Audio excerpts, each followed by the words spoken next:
Hoje nós vamos falar de um tema muito interessante e até um pouco diferente. Paulo, ele havia acabado de voltar das suas viagens missionárias da primeira, estava muito alegre, porque o evangelho do Senhor tinha chegado longe. O evangelho da graça, da misericórdia, da salvação pela fé, da cruz de Cristo, tinha alcançado os gregos. Muitas conversões, muitos frutos, discípulos, igrejas sendo abertas, e ele volta para o seu quartel-general, que é Antioquia. Mas quando ele chega lá, ele encontra a casa meio bagunçada. Ele encontra algumas dificuldades. E são dificuldades sérias, complicadas. Dificuldades que a essa altura do campeonato já deveriam estar resolvidas, mas não estão. Vejam só um versículo que diz assim, Atos 15, 5. Então se levantaram alguns dos partidos religiosos dos fariseus que haviam crido e disseram: é necessário circuncidá-los e exigir deles que obedeçam à lei de Moisés. O que é isso? Existe um pessoal na igreja que disse: Paulo, esse pessoal que está se convertendo não está salvo, não. Esse pessoal que está se convertendo está tudo errado. Eles têm que se transformarem e virarem judeus. Eles têm que ser circuncidados igual nós somos, que é cortar aquela pelezinha do pênis, e eles têm que cumprir a lei para conseguir ser salvos. No fundo, o pessoal está dizendo, olha, o cristianismo é mais uma seita do judaísmo. É como os fariseus, como os saduceus, e tem os cristãos ali naquele canto. Paulo, você vai ter que voltar agora lá naquelas igrejas que você abriu e dizer que todo mundo tem que virar judeu. O Paulo olhou para esse negócio, rapaz, que confusão é essa? A gente está aqui pregando a graça de Deus, a misericórdia, que não é pela lei, é pela graça, é pela fé, e agora vocês estão dizendo que é pela lei de novo? O que está acontecendo? E olha que isso é algo que estava alcançando uma proporção muito grande. E o próprio Pedro, o líder da igreja, começou a temer esse pessoal radical. Olha o que acontece em Gálatas 2. Quando, porém, Pedro veio a Antioquia. Então Paulo estava lá em Antioquia festejando, e Pedro chegou em Antioquia, o líder da igreja, aquele que andou com Jesus. Enfrentei-o face a face por sua atitude condenável. Pois, antes de chegarem alguns da parte de Tiago, ele comia com gentios. Quando, porém, eles chegaram, afastou-se e separou-se dos gentios, temendo os que eram da circuncisão. Os demais judeus também se uniram a ele nessa hipocrisia. Vejam que a hipocrisia está voltando para o seio da fé. Nessa hipocrisia, de modo que até Barnabé se deixou levar. Quando vi que não estavam dando de acordo com a verdade do evangelho, declarei a Pedro, diante de todos. Aqui Paulo, ele jogou as fezes no ventilador, né? Primeiro que ele resistiu Pedro na cara, segundo que ele falou na frente de todo mundo, certo? Não foi assim, Pedro, vamos ali para o cantinho que eu quero falar um negócio contigo, não. Pedro, vem cá, na frente de todo mundo, o que você está fazendo? O que é isso, Pedro? Você é judeu, mas vive como gentio e não como judeu. Por quê? Você quer obrigar os gentios a viverem como judeus. Se você é judeu e está vivendo como gentio, por que você quer agora que o gentio viva como judeu? A confusão foi grande. Porque Pedro tinha a teologia correta. Ele sentava, comia, se confraternizava com os gregos. Mas na hora que vinha o pessoal da circuncisão, ele vivia a hipocrisia, com medo. E por medo, a gente nega o evangelho.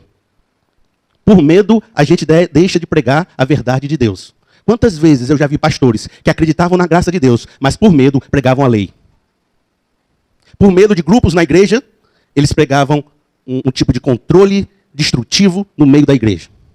E por medo podemos estar negando o evangelho. Pedro estava vivendo uma hipocrisia. Agora tem algo mais sério. Porque esse pessoal não parou, não. Esse pessoal fez a sua própria viagem missionária. Certo? Paulo não fez a viagem missionária? Esse pessoal da circuncisão também fez. E foi lá para onde Paulo pregou. Foi lá para onde Paulo fez as igrejas.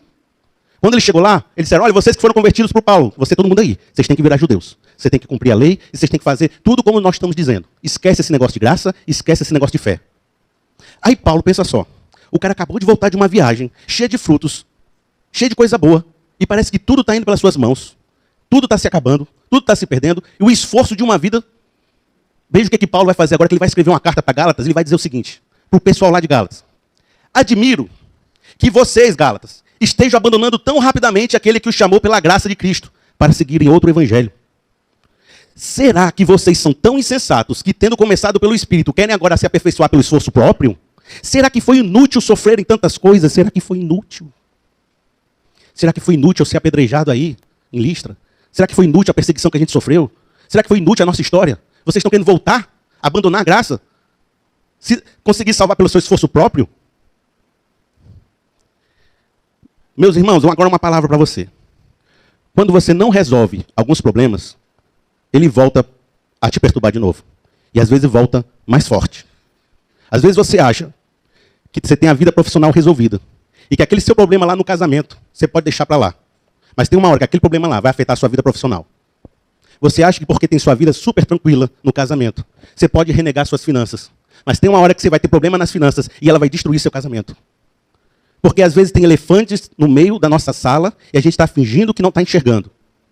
Pedro ficou botando panos quentes nesse pessoal durante muitos anos.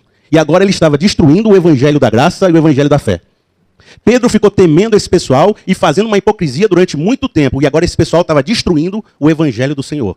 E eu digo aqui uma coisa, que quando a gente faz uma mensagem, eu sei que vocês devem estar vivendo algo semelhante, porque isso é inspiração do Espírito Santo.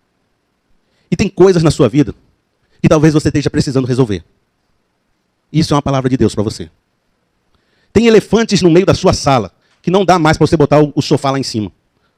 Fingindo que ele não está lá.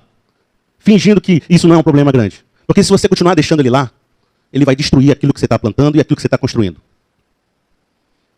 Vejam, o que Paulo vai fazer? Paulo vai fazer o que Pedro não fez. Ele vai arregaçar as mangas. Não resolveram isso não? Porque Paulo é assim. Não resolveram isso não? Espera aí. Agora sou eu que vou resolver esse negócio. E nós vamos agora discutir esse negócio. E vamos resolver esse negócio. E eu vou te dar aqui 5 maneiras de você tratar o elefante na sua casa. 5 conselhos para você resolver o grande problema da sua vida que você está fingindo que não existe. Através do exemplo de Paulo, eu vou trazer isso para a sua vida. E o primeiro, e aquele que é mais sensato, diz: é preciso enfrentar a situação de frente. Vejam os versículos de Gálatas 2:11. Quando, porém, Pedro veio a Antioquia, enfrentei-o face a face por sua atitude condenável. Em outro versículo de Atos 15:2 diz: isso levou Paulo e Barnabé a uma grande contenda e discussão com eles. Então, tudo aquilo que Pedro não discutiu, Paulo disse: pô, vem aqui que nós vamos discutir esse assunto agora. E Pedro, porque tem muitas vezes que a gente tem um problema, mas não fala com quem resolve. Fala com a amiga, fala com o fulano, gera uma fofoca do tamanho do mundo na igreja, mas não resolve. Você fala no trabalho a fofoquinha com o cara do cafezinho, fala a fofoquinha com a pessoa da sua supervisora, mas não fala com quem resolve. E você está falando com quem não resolve, e só torna mais grande ainda o problema. Meu pai, uma vez, ele ia comprar um computador comigo, aí ele estava lá: Felipe, quantos megas de RAM? 2 megas de RAM, na época era muito. Aí, qual é o computador? Esse aqui roda DOS? Não, esse aqui roda Windows 3.5, 3.11, né? Aí tal, não sei o que, aí estava comprando lá na PCC. Quem se lembra da PCC Informática? É um novo, né? A PCC e tal. Aí ele chegou assim e falou assim para a moça: moça, você divide em 5 vezes? A moça: não posso. E você me faz esse desconto? Não posso. Aí ele disse assim: pois chama o gerente. Eu falei: pai, a moça não chama o gerente não, é vergonha do pai. Ele falou: chama não, a moça resolve. Não, chama o gerente. Por que você está fazendo isso? Eu me escondi, né? Adolescente, me escondi. Aí chegou o gerente e falou: não, porque eu estou querendo fazer assim, assim, assado, assim, assim, assado. Aí o gerente: pois não, beleza. Então, em 2 minutos ele resolveu e fez o dividiu em 5 vezes e tal. Eu aprendi, meu pai virou para mim assim: tem vezes, meu filho, você tem que falar com quem resolve. Que quando você falar com quem não resolve, não vai te adiantar nada a vida. Quem é que resolve o teu problema? É o Pedro? Fala com o Pedro. Quem é que você está brigado? É o marido? Fala com o marido. Não vai falar com as amigas do marido, não. Ficar contando os podres do marido mal falado pela região todinha, porque você não fala com ele. Enfrenta face a face o rapaz que está dando problema com você e fala. E tem gente que diz assim: rapaz, a unidade na igreja tem que ser respeitada, você não pode discutir as coisas, não. Se o cara lá está falando um bocado de abobrinha, você tem que deixar ele falar, porque em nome da unidade da igreja. Que isso, meu irmão? O negócio está deturpando o evangelho, discute. O negócio está dando problema, fala. O pessoal que discutiu foi muito, Pedro, Paulo e Barnabé, uma grande contenda e discussão com eles, porque tinha que resolver o problema grande. Não é discussão pequena, não. Eu já tive discussão na minha vida, negócio de reunião em igreja. Rapaz, e a gente está aqui, amigo até hoje. Tem um amigo aqui que a gente já discutiu, foi muito, e a gente está aqui, amizade, mas teve que discutir, teve que botar para fora. Teve que ajeitar as coisas. Na sua vida, no seu casamento, vai ter hora que você vai ter que discutir com a sua esposa. E acertar os pontos, porque se você deixar o elefante na sala, lá na frente vai dar um rebote. Será que não é hora de ter uma conversa com Pedro na sua vida? Com aquele filho, com aquela esposa, com aquele chefe, com aquele amigo? Um amigo que está pecando, se lascando.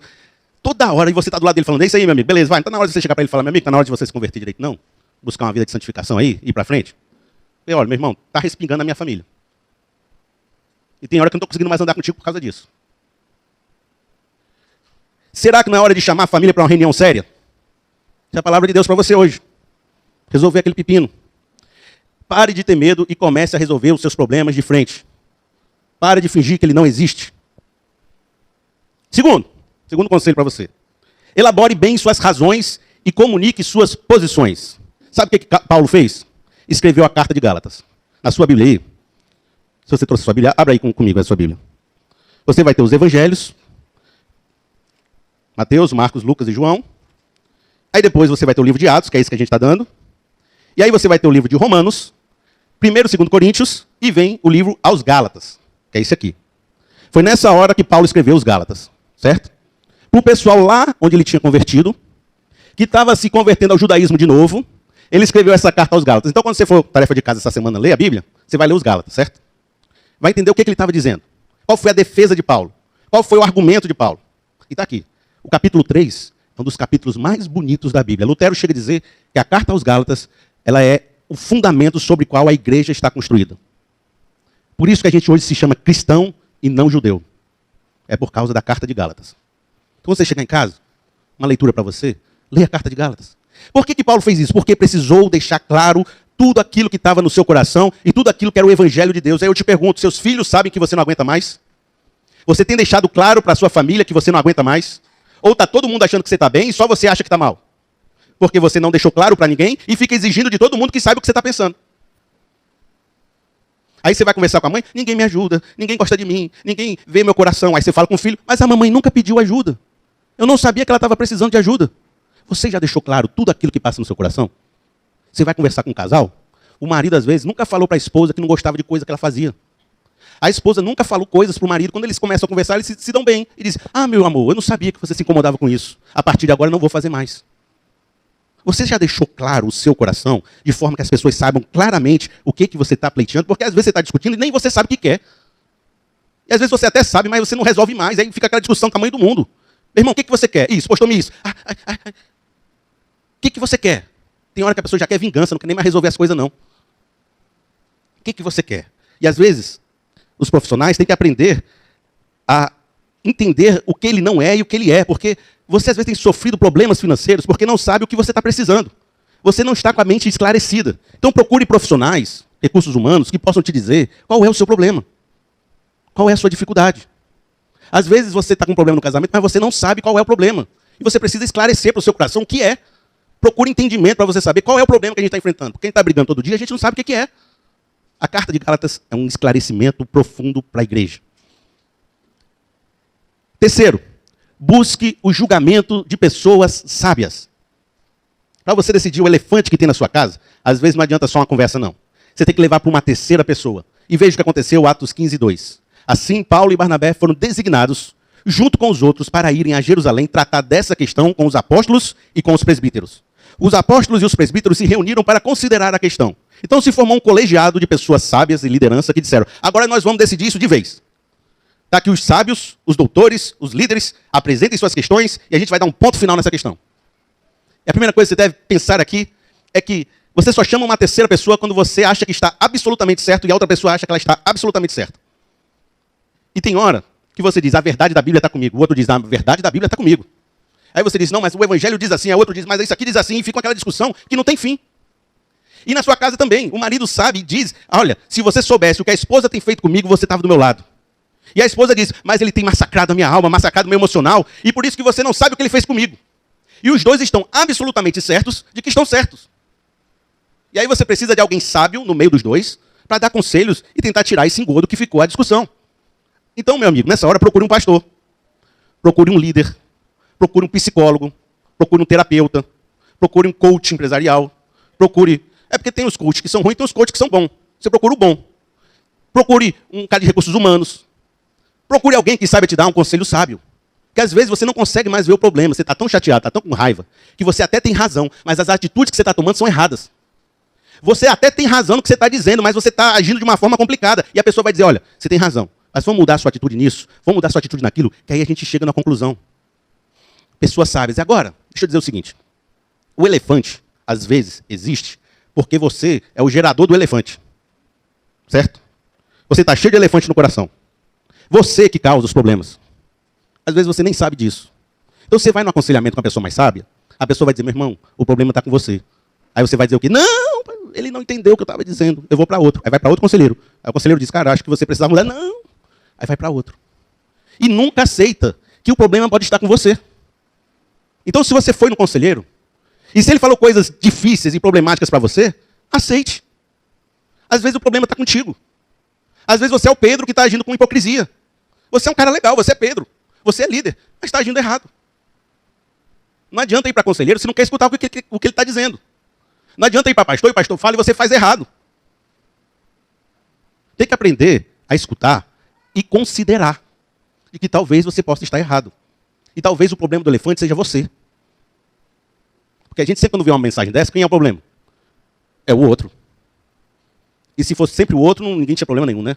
Todo mundo era maravilhoso. Eu acredito que no meio dos elefantes que tem aqui, não são vocês, os elefantes são os problemas, tem gente que é responsável pelo elefante.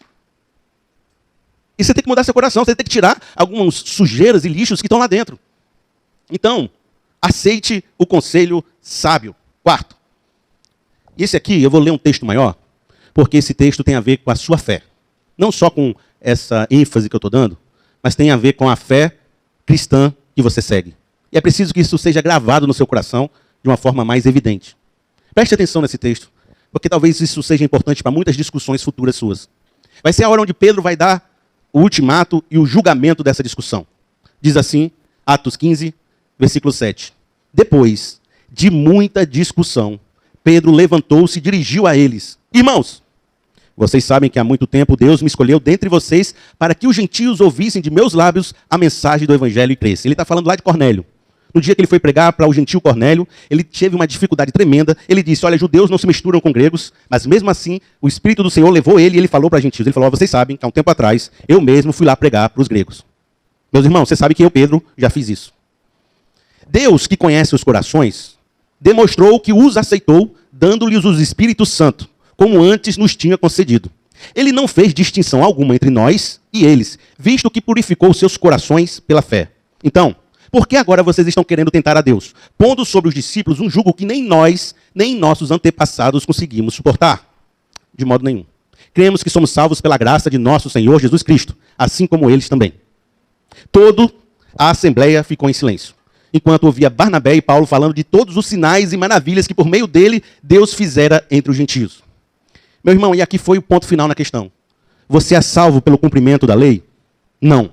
Você é salvo pela graça de Cristo e pela fé em Cristo Jesus.